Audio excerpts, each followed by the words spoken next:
ছোটবেলায় দুপুরবেলা মানেই ছিল রান্নাঘরে লুকিয়ে বসে থাকা। না না, রান্না শেখার জন্য নয়, বরং সর্ষে বাটা সেই ঝাঁঝ আর কাঁচা লঙ্কার তীব্র ঘ্রাণ নেওয়ার জন্য। ঠাকুমা তখন ব্যস্ত মৌরলা মাছের বাটি চচ্চড়ি বানাতে, আর আমি অপেক্ষায় থাকতাম কখন গরম ভাতে মেখে খাবো। আজ সেই পুরানো দিনের স্বাদ ফিরিয়ে নিয়ে আসছি। আজকে আমি বানাচ্ছি ঠাকুমার শেখানো মৌরলা মাছের বাটি চচ্চড়ি। ছোট মাছ, সর্ষে বাটা, কাঁচা লঙ্কা আর সর্ষের তেলের ঝাঁঝ, কিন্তু মজার ব্যাপার এটা পুরোপুরি নিরামিষ, পেঁয়াজ রসুন ছাড়াই। তবুও এমন স্বাদ যে খেতে বসে মনে হবে আর একটু বেশি বানালে ভালো হতো। এই রান্নার আসল মজা হলো এর সহজতা।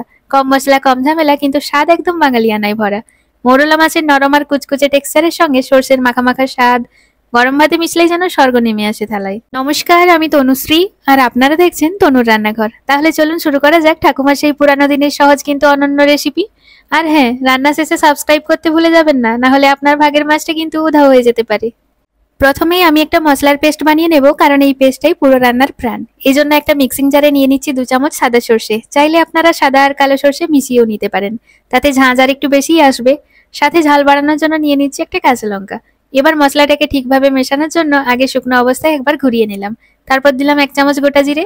এই স্টেপটা খুবই গুরুত্বপূর্ণ, কারণ শুকনোভাবে একটু গুঁড়ো হয়ে গেলে পরে পেস্টটা অনেকটা মসৃণ হয়। সব মিলিয়ে ভালো করে বেটে একদম মিহি ঝাঁঝালো সর্ষের পেস্ট বানিয়ে নিলাম।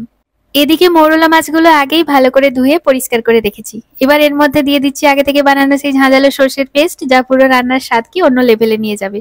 সাথে দিচ্ছি 1 চা চামচ হলুদ গুঁড়ো, 1 চা চামচ লাল লঙ্কার গুঁড়ো আর স্বাদ মতো লবণ। এই মশলাগুলো মাছের সাথে মিশে একদম পারফেক্ট ব্যালেন্স আনবে। এরপর হাত দিয়ে আলতো করে সবকিছু ভালো করে মেখে নিচ্ছি, যাতে প্রতিটা মাছ মশলায় সুন্দরভাবে মিশে যায়। এবার সেই মাখানো মিশ্রণে 1 টেবিল চামচ সর্ষের তেল দিয়ে আরেকবার ভালো করে মেখে নিচ্ছি। সর্ষের তেল শুধু স্বাদই বাড়ায় না, বরং মাছের সাথে মশলাটাকে আরো ভালোভাবে মিশে যেতে সাহায্য করে। সব ভালো করে মাখানোর পর এটাকে একটু বিশ্রামে দিতে হবে, ওই ধরুন 10 থেকে 15 মিনিট।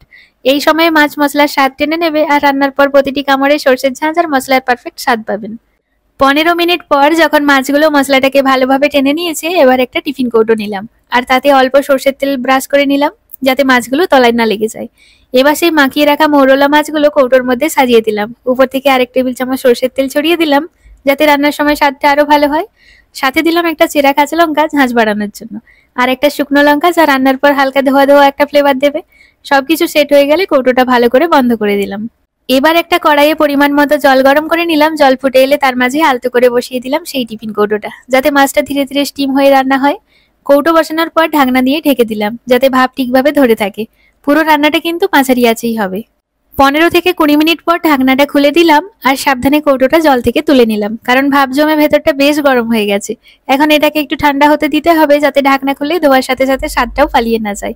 আর কয়েক মিনিটের অপেক্ষা।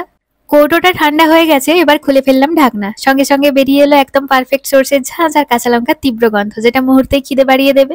চামচ দিয়ে আলতো করে একটু নাড়াচাড়া করে নিলাম, যাতে মশলা আর তেল সুন্দরভাবে মিশে যায়। ব্যাস তৈরি হয়ে গেল ঠাকুমা শেখানো মাখা মাখা ঝাঁঝালো আর স্বাদে ভরপুর মৌরলা মাছের বাটি চচ্চড়ি। গরম ভাতে মেখে নিলেই প্রথম চামচেই বুঝতে পারবেন এই সরল রান্নার মধ্যেও কি দারুণ স্বাদ লুকিয়ে আছে। সবকিছু একদম পারফেক্ট। এবার গরম ধোয়া ওঠা ভাতের সাথে মাখা মাখা মৌরলা মাছের বাটি চচ্চড়ি পরিবেশন করলাম। সর্ষের ঝাঁঝ, কাঁচা লঙ্কার তেজ আর সর্ষের তেলের সুগন্ধ সব মিলে একদম স্বর্গীয় কম্বিনেশন। ভাতের সঙ্গে 1 চামচ মেখে মুখে দিলেই বোঝা যাবে কেন ঠাকুমা এই রান্নাকে এত ভালোবাসতেন। সহজ, ঝটপট আর একদম খাঁটি বাঙালি স্বাদ, এটাই আসল বাটি চচ্চড়ি। তাহলে কেমন লাগলো আমার আজকের রেসিপি? এমনই আরো সহজ, মজাদার আর পুরানো দিনের স্বাদ ফিরিয়ে আনার জন্য চ্যানেলটিকে সাবস্ক্রাইব করে পাশে থাকবেন। দেখা হচ্ছে পরের আরেকটি মজাদার ভিডিওতে। সবাই ভালো থাকবেন, সুস্থ থাকবেন। আজকের মতো টাটা।